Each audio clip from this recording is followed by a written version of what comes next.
Lumabas na nga ang spoilers para sa paparating na Chapter 1093 at may title nga daw itong paparating na chapter na Luffy vs Kizaru. Bali despite nga sa title ng chapter na to na Kizaru vs Luffy, konti nga lang yung impormasyon na ibinigay sa spoilers patungkol sa naging laban nila. Kaya probably hintayin na lang natin yung mismong chapter para dito. So ang unang ang impormasyon sa spoilers sinasabing ibabato na daw ni Luffy etong si Kizaru, which makes sense dahil sa huling panel nga ng last chapter nakita nating hawak ni Luffy etong si Kizaru. Anyway, ang sumunod ngang impormasyon sa spoilers sinasabing pababa daw sa Fabryo Base etong si Atlas. Bakit? Dahil naisip nga daw niya na baguhin yung ibinigay na command ni Kizaru sa mga pasifistas. At magandang idea nga ito dahil kung matatandaan nyo ikalawa nga sa may pinakamataas na authority itong mga satellites ni Vegapunk. Kaya naman once na mautusan nga ni Atlas itong mga pasifistas hindi na to pwedeng i-overwrite ni Kizaru since authority chip lang naman yung meron siya unless gumalaw itong si Saturn sa upuan niya at siya mismo ang mag-utos sa mga pasifistas. Bali bukod nga daw kay Atlas na pababa ng Fabryo Base kasama daw niya itong sila Vegapunk at Sanji. So probably ramdam ni Sanji na ang pinaka-importanting tao sa kanila itong si Vegapunk. Kaya nagdesisyon siya na samahan ito. So kudos nga sa kanya at hindi niya inuna yung mga babae. Ang sumunod na impormasyon naman sinasabi nga na despite daw sa nangyari kay Bonnie sa last chapter na sumabog dahil sa pagkakasipa sa kanya ni Admiral Kizaru sa barrier it turns out na okay pa daw siya. At in fact nilalabanan na nga daw niya yung mga marines sa ibaba o sa Fabryo Base. Bali yung sitwasyon nga netong si Bonnie ngayon medyo interesting dahil nakaka-curious ngang malaman yung reaksyon niya sa mga pasifistas nakakampi na ngayon ng mga marines. Dahil kung matatandaan nyo nung unang beses nga niyang makita itong mga pasifistas Mark III at inatake ito ni Luffy grabe nga yung naging emosyon niya na para bang ini-imagine niya na itong mga pasifistas yung mismong tatay niya. Kaya naman nakaka-curious nga kung ganito pa rin ba yung magiging reaksyon niya o hindi. At isa pa sa nangyari ngang pagpasok niya sa memory ng tatay niyang si Kuma, which is in off-screen yung karamihan ramdam nga natin yung naging pagbabago sa kilos niya. Hindi na nga siya galit ngayon kay Vegapunk hindi tulad nung una. At mas naging masiyahin na nga siya ngayon na para bang naiintindihan niya na ang lahat. Kaya naman isa nga rin ito sa gusto kong malaman na nakaka-curious. Ano kaya yung buong flashback na nakita niya sa memory ng tatay niyang si Kuma? Anyway, ang sumunod na impormasyon nga sa spoilers sinasabing makikita na daw natin yung nagaganap na laban nila Zoro at Lucci. Si Zoro nga daw kinakalaban itong Awakened Zoan form ni Lucci. So ang ine-expect nga natin sa laban na to ni Zoro obviously yung Advanced Conqueror Saki niya since ito nga yung main weapon sa mga durable na kalaban. Gaya na lang for example ni Kaido. Kahit Advanced Armament Haki nga ang gamitin kay Kaido gaya ng ginawa ng mga Scabbards hindi pa nga rin yun umubra para masugatan siya. Pero nung time nga na unconsciously nagamit ni Zoro itong Advanced Conqueror Saki sa atake niya kay Kaido nagawa nga niyang mabuksan ulit itong sugat ni Kaido. At dahil nga sa ang karakteristik ng mga Awakened Zoan form yung pagiging durable nila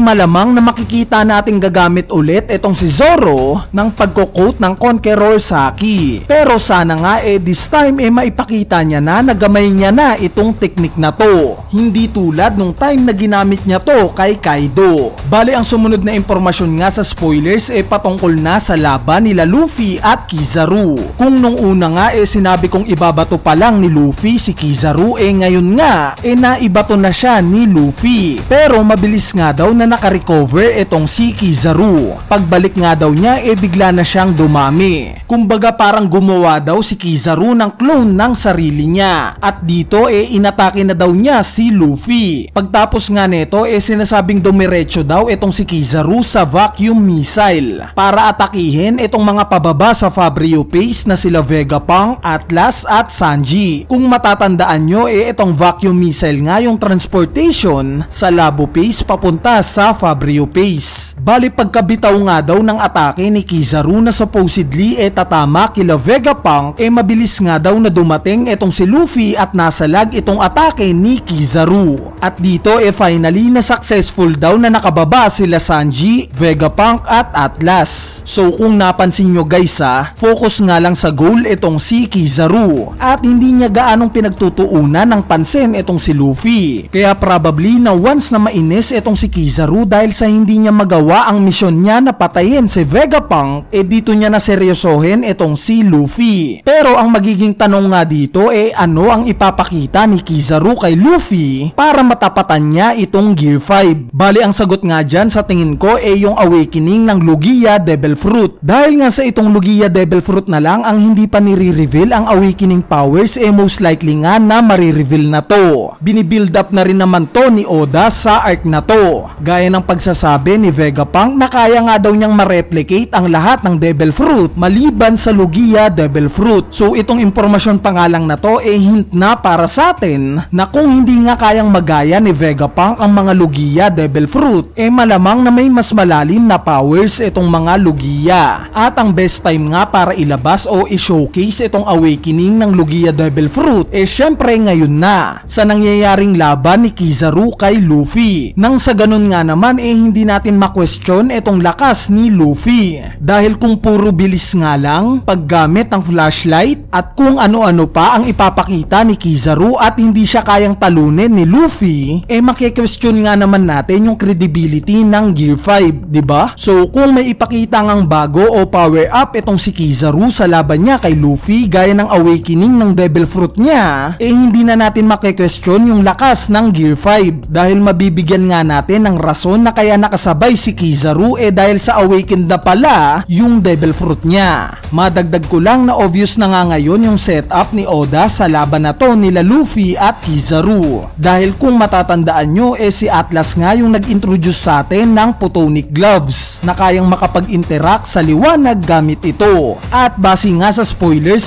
pinababa siya ni Oda. Meaning magpe-play out na itong Photonic Gloves na to na intended para sa paglaban kay Admiral Kizaru na gawa naman sa liwanag. So pwede nga nating makita itong gloves na to na gamitin ni Luffy. Anyway, ang huling impormasyon nga sa spoilers sinasabing nauga na daw itong si Saturn.